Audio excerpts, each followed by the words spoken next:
আওয়ামী লীগ আবার ফিরবে, সেটাও আবার ভয়ঙ্কর রূপে, যা নিয়ে দেশ জুড়ে শুরু হয়েছে ব্যাপক আলোচনা সমালোচনা। আওয়ামী লীগ যদি আবার বাংলাদেশে ফিরে আসে, ভয়ঙ্কর রূপে ফিরে আসবে।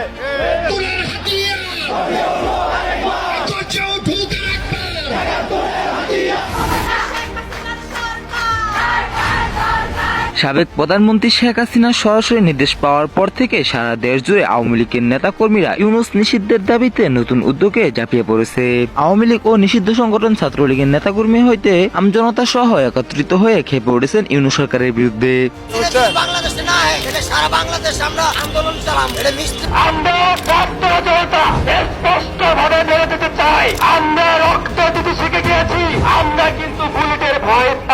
এদিকে আওয়ামী লীগের হরতালে যোগ দিয়েছেন গণ অধিকার পরিষদের চেয়ারম্যান বিপি নূর। তিনি বলেন, আমরা যে সোনার বাংলা গড়ার জন্য শেখ হাসিনার বিরুদ্ধে গিয়ে ইউনূস সরকারকে বসিয়েছিলাম, সেই সোনার বাংলা গড়ার তো দূরের কথা, উল্টো আরো এই সরকার দেশটাকে ধ্বংস করে দিয়েছে। এই দেশকে বাঁচাতে হলে শীঘ্রই আমাদের একত্রিত হয়ে আওয়ামী লীগের নেতাকর্মীদের সাথে এই সরকার পতনের দাবিতে রাজপথে নেমে আসতে হবে।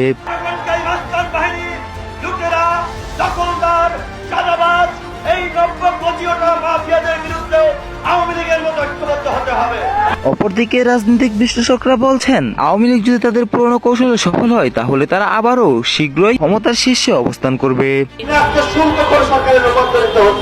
আগে সরকার ভালো ছিল, সারাক্ষণ পলককে গালি দিয়েছি, এত টাকা কেন? এখন ন্যায় হয়ে গেছে পলকের বড় ভাই।